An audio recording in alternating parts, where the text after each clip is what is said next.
Could be us. So back to what I was saying. Could be us.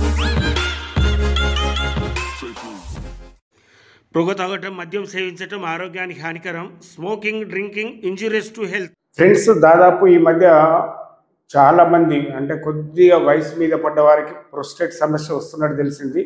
మరి దీనికి సంబంధించి తెలంగాణలో ఉన్నటువంటి మంచిర్యాల జిల్లాలో వసుధ సూపర్ స్పెషాలిటీ హాస్పిటల్లో ప్రముఖ యూరాలజిస్ట్ గారు ఉన్నారు. వారిని అడిగి అసలు ప్రోస్టేట్ సమస్యలు ఎందుకు వస్తాయి, దీనికి నివారణ ఏంటిది అనే విషయాలు క్షుణ్ణంగా మీకు తెలియచేస్తాము. ఓకేనా ఫ్రెండ్స్? డాక్టర్ గారు గుడ్ మార్నింగ్. Good morning. బాగున్నారా? బాగున్నారు. మీకు పెద్ద విషయం మీ దగ్గర తెలుసుకుందామని వచ్చాము, మా వ్యూవర్స్కు ఓకే, అలాగే సామాన్య ప్రజలకు కూడా తెలియాలని. ఈ ప్రోస్టేట్ అంటే ఏంటిది, ప్రోస్టేట్కు వచ్చే సమస్యలు ఏంటి, కొద్దిగా పెద్దవారిలో ఆ సమస్యలు వస్తున్నాయని చాలా మంది అంటున్నారు. అసలు దాని గురించి కొద్దిగా సంపూర్ణ వివరం మా వ్యూవర్స్ కానీ మా ప్రజలకు కనుక తెలియండి ప్లీజ్. పక్కా అండి. మామూలుగా ప్రోస్టేట్ అనేది మామూలుగా అందరి మేల్స్ లోపల ఉంటుంది అండి గ్లాండ్. అదే ప్రోస్టేట్ గ్లాండ్ అనేది అది మనకి బ్లాడర్ పోయి కింద భాగంలో ఉంటుంది. అది ఏంటి అంటే మామూలుగా అది వయసుతో పాటు కొంచెం కొంచెం పెరుగుతూ ఉంటుంది. ఇప్పుడు ఏంటంటే ప్రోస్టేట్ సమస్యలు చాలా ఉంటాయి. అది మామూలుగా మనం ఉండే వయసు బట్టి ఉంటుంది.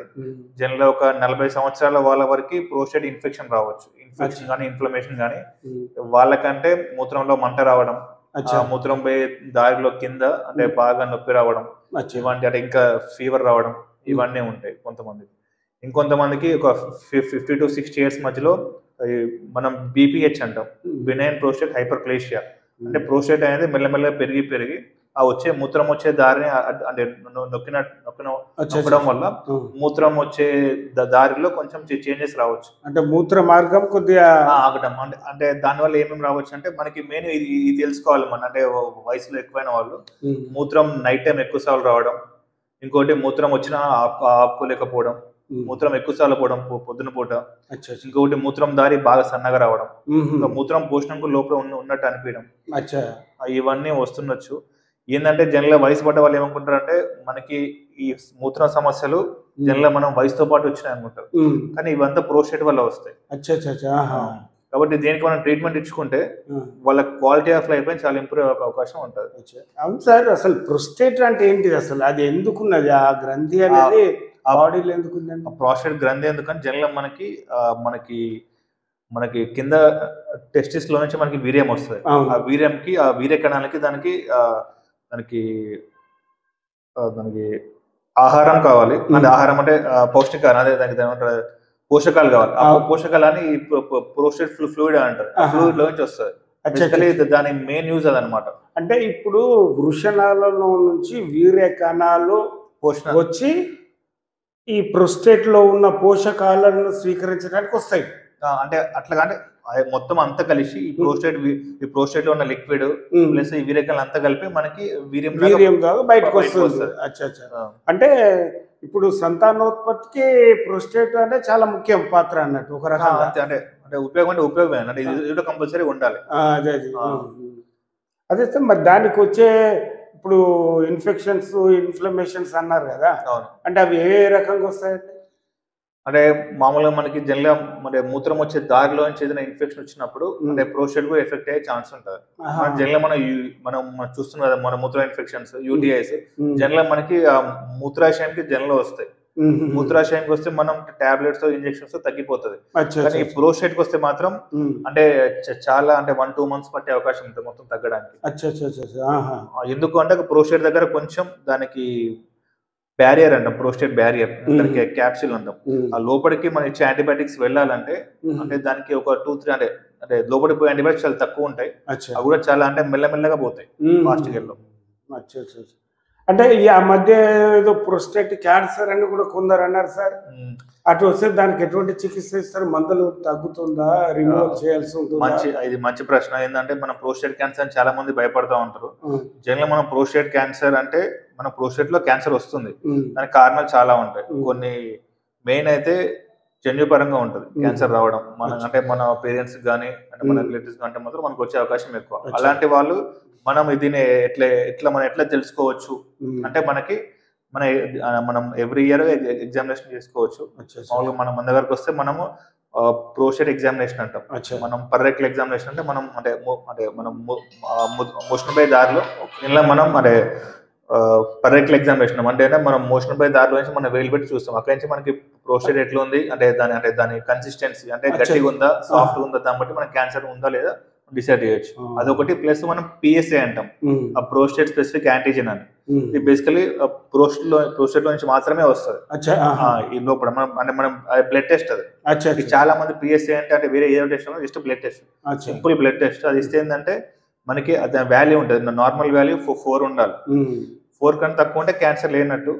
ఇక జనరల్ గా 4 to 10 ఉంటే దాన్ని బట్టి మనకి దాంట్లో డిఫరెంట్ గైడ్ లైన్స్ ఉంటాయి. కానీ ఆ సింపుల్ టెస్ట్ లో మనం తెలుసుకోవచ్చు మనకి క్యాన్సర్ ఉందా లేదా అనేది. ఇది మెయిన్. ఒకవేళ క్యాన్సర్ ఉంది అనుకోండి, ఇక ఉన్న స్టేజ్ బట్టి దానికి ట్రీట్మెంట్ ఉంటుందండి. మన జనరల్ ఇప్పుడు చాలా ఇప్పుడు సైన్స్ చాలా అడ్వాన్స్ అయిపోయి మనం ఇప్పుడు జనరల్ ప్రోస్టేట్ సర్జరీ రోబోటిక్ ద్వారా చేస్తున్నాం. ఇక్కడ రోబోట్ లేదు కానీ రోబోటిక్ ద్వారా చేస్తున్నాం. ఆ రోబోట్ ద్వారా ఏంటంటే మొత్తం ప్రోస్టేట్ తీసేసి అంటే మనకి చాలా మంచి రిజల్ట్స్ ఉన్నాయి. ఓకే, చాలా మంచి విషయాలు చెప్పారు. ఎందుకంటే ప్రోస్టేట్ గురించి చాలా అపోహలు అనుమానాలు ఉన్న ఈ సందర్భంలో ప్రోస్టేట్ క్యాన్సర్ గురించి కానీ అది చేసే పనితనం గురించి కూడా చెప్పారు. ఓకే డాక్టర్ గారు, ఇక్కడ మరి కనిపించే చిత్రాలు దేనికి సంబంధించినాయండి? ఇది మన యూరినరీ సిస్టమ్ గురించి అనేది. ఇక మనకి కిడ్నీస్ అనేది మనకి బ్యాక్ సైడ్ లో ఉంటే వెనక భాగంలో అక్కడ నుంచి చిన్న పైపుల ద్వారా యూరిన్ కిందికి వచ్చేసి ఇక్కడ మనం మూత్రాశయం ఉంటుంది. మనం చెప్పే ప్రోస్టేట్ అనేది ఇక్కడ ఉందండి, కింద కనిపించే కింద ఉన్నది ఇది ప్రోస్టేట్. కిందకి వచ్చి ఇది ప్రోస్టేట్ అండి. ఈ భాగంలో ప్రోస్టేట్ ఉంటుంది. ఇందాక మీకు చెప్పింది ఇది వయసు ద్వారా పెరగడం వల్ల ఏంటంటే మూత్రం ద్వారా ఇట్లా నొక్కినట్టు అయిపోతే మూత్రం ఆగిపోవడం అంటే లోపలనే ఉండిపోవడం. దీనివల్ల ఏంటంటే నైట్ టైం ఎక్కువ లేవడం ఉంటది. ఒకసారి ఈ పిక్చర్ ఫోకస్ చేయండి. ఇదేంటంటే మనం జనరల్ అంటే ఇందా చెప్పాం కదా జస్ట్ బీపీహెచ్ బినైన్ ప్రోస్టేట్ అంటే బేసికలీ ఇది క్యాన్సర్ కాదు. దీనివల్ల అంటే మూత్రం ఎక్కువసార్లు రావడం, దీనివల్ల మనకి మనం టాబ్లెట్స్ ఇస్తాము. టాబ్లెట్స్ లేదంటే మనం సర్జరీ చేసుకోవచ్చు. ఒక సర్జరీ ఎలా చేస్తామంటే దాని గురించి ఈ డయాగ్రామ్ మనం మూత్రంపై దారిలో నుంచి చేస్తామండి. అంటే పెన్నిస్ లోకి వెళ్ళి వస్తుంది. పెన్నిస్ లో మూత్రంపై దారిలో నుంచి మనం పోయి మూత్రం వచ్చే దారిలో నుంచి వెళ్ళేసి ఇక్కడ మనకి ఇట్లా ప్రోస్టేట్ లాగా ఉంటది. మనం ఈ ప్రోస్టేట్ అనేది మామూలుగా మొత్తం తీసేస్తాం. అంటే ఇది మీరు అన్నట్టు ఇది సంతానోత్పత్తికి ఒక ముఖ్యమైన పాత్ర పోషిస్తుంటుంది. అంటే సర్జరీ అంటారా? ఈ సర్జరీ కాదండి. ఈ సర్జరీ అనేది ఆఫ్టర్ 50 years వాళ్ళకే ఉంటది. అంటే ముందు అంటే సంతానం గురించి కాదు, ఇది జస్ట్ మన అంటే మూత్ర సమస్య గురించి మాట్లాడడం. ఓకే, ఈ కింది ఏంటంటే ఈ కింది ఏంటంటే మనం మొత్తం తీసినాక ఇట్లా ఉంటదండి. అంటే ఇది ఉంటది ప్రోస్టేట్ ఇట్లా తీసాక మొత్తం ఇట్లా అంటే ఇట్లా ఏం లేకుండా ఉంటది. జనరల్ మొత్తం తీసేసిందంటే మనం యూరిన్ ఫ్రీగా రావచ్చు. అంటే ఇప్పుడు పురుషాంగానికి దాదాపు అటాచ్డ్ అయి ఉంటుంది అన్నట్ట. అంటే పురుషాంగం అటాచ్ ఉంటే పురుషాంగం దాటినాక మూత్రం సంచి ఉంటది. ఆ సంచి పోయే దారిలో ఉంటది. బేసికలీ ఇది బ్లాడర్ అండి. దీన్ని బ్లాడర్ నెక్ అంటాం. ఈ బ్లాడర్ నెక్ కొంచెం బయట ఉంటది ప్రోస్టేట్ అనేది. ఓకే, అయితే ఇప్పుడు దీని ప్రకారం మనం మూత్రము ఆగి రావటం అది అంటే ఈ మధ్యలో ప్రోస్టేట్ సమస్య ఉండొచ్చు, కొద్దిగా సైజు పెరగటం వల్ల. వెరీ గుడ్ డాక్టర్ గారు, చాలా మంచి విషయాలు చెప్పారు. ఓకే డాక్టర్ గారు, మీరు చిత్రాల ద్వారా కూడా చాలా చక్కగా విశ్లేషణ చెప్పారు. మరి వీటికి సంబంధించి చికిత్స ఏ రకంగా ఉంటుందండి? మనకి జనరల్ ఇక్కడ వచ్చే కేసులు మన జనరల్ వచ్చేది ఆ ప్రోస్టేట్ మనం బీపీహెచ్ అంటాం. అంటే బినైన్ ప్రోస్టేట్ హైపర్ ప్రెషర్ చెప్పే కదా. అది బేసికల్లీ 50 years దాటిన తర్వాత జనరల్ మనం చెకప్ చేసుకోవాలి.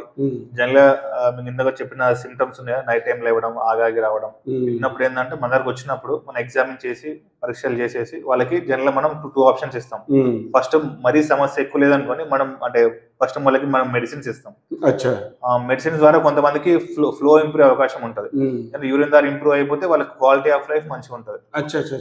బేసికలీ క్వాలిటీ అంటే ట్రీట్మెంట్ అవసరమా దీనికంటే క్వాలిటీ ఆఫ్ లైఫ్ ఎందుకు అంటే ఇప్పుడు జనరల్ గా మనం ఎక్కువ సార్లు నైట్ టైం వేస్తుంటారు పేషెంట్స్. ఎన్నిసార్లు అంటే మీరు ఊహించలేరు. అంటే డైలీ ఒక 5 times 10 times 20 times లేచిన వాళ్ళు ఉంటారు. ఇప్పుడు నైట్ టైం ఎక్కువ లేయడం వల్ల ఏమైతుంది, మొత్తం మన నిద్ర క్వాలిటీ తగ్గిపోతుంది, నిద్ర పట్టదు.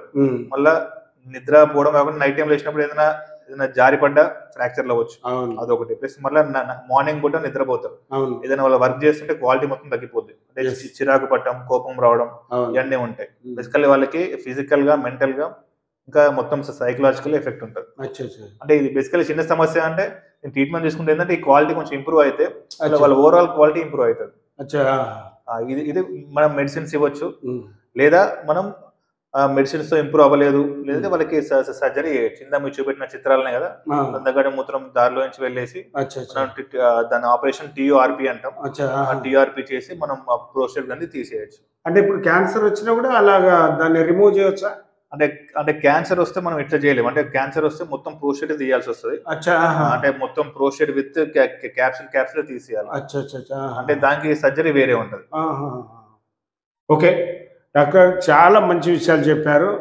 ఫ్రెండ్స్ చూశారు కదా, మరి ప్రోస్టేట్ గురించి మనకున్న అపోహలు, అనుమానాలే తీరాయి అనుకుంటున్నాము. మరి చక్కటి విషయాలు చెప్పిన డాక్టర్ గారికి మనం థ్యాంక్స్ చెప్తున్నాం. Thank you sir, thank you very much. Thank you.